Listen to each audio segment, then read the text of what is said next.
Only my name made it on the list. I want to let you know this is very much a collaboration between me and my son Scott. Raise your hand, Scott. So I drew the short straw, so I'm up here talking. But, we've all seen beautiful snowflakes, and the question we were trying to answer was, how does nature do it? What are the rules? And we found a set of 3 self-evident physical rules that describe the process. So I want to show those rules to you. The first one I'm going to steal from chemists. This is a picture of ice 11 from a Wikipedia page. This is the structure that ice forms when it goes directly from water vapor to a solid. So what I want to emphasize here is that it forms hexagonal shapes, a whole hexagonal lattice. That's going to be our first rule. Freezing ice in the clouds forms hexagons. So now I want to shift over to a simulator that we've written that's going to simulate that rule and the other 2 which are about to follow. And you can see that's a hexagon. And if I add more hexagons to it, I'm going to add what I call a generation. Put a hexagon on every unpaired edge up there. And the program automatically zooms out so you can see everything. So I'm going to just add some more generations. And what you get is this nice honeycomb structure. And it doesn't look like a snowflake, does it?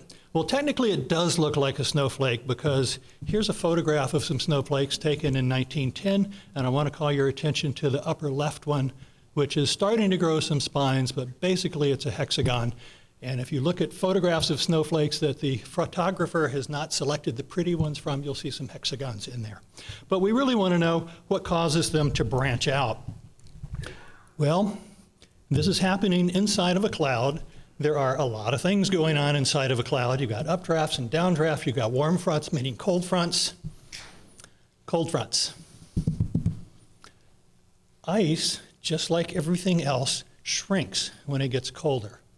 What if the temperature is dropping while the snowflake is forming?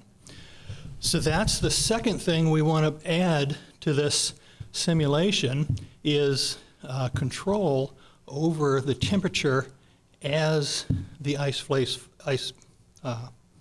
snowflake forms. So the bottom half of this simulation is input to the program. It's temperature on the vertical axis, generation number on the horizontal axis, so basically time. And you can place points here to show what you want the temperature to be as we add more hexagons. Now, I can't simulate the 10 to the 23rd molecules in a typical snowflake, so in order to see the effects quickly, I'm going to have to lower the temperature very fast, very quickly. So let's start adding generations now, where each one's going to be a little colder and a little smaller than the others, following along this graph. And I don't know how well that shows up there. Maybe if you're close enough, you can see some gaps starting to form here. So something has to change if it's going to start putting out spires. You can't just grow a big honeycomb. So let me go a little bit farther, and at least on mine, I can see the gaps are getting a little larger in between. And something interesting is about to happen. There we go. If you can see that the upper left and lower right corners, there's a hexagon missing.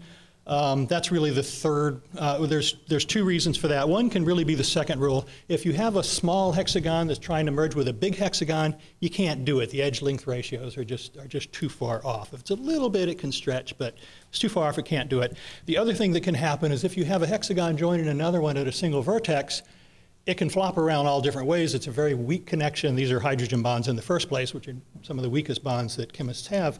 And it'll get blown away. Even if it's connected 2 places, it can flap back and forth in the third dimension. That's easy to fall away. You need to be connected at least 3 vertices in order to remain planar and structurally there. So that's the third rule that can explain why some of these hexes are falling off. So let's keep adding generations.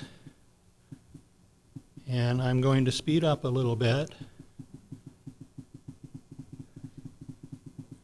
Just simulating those 3 rules.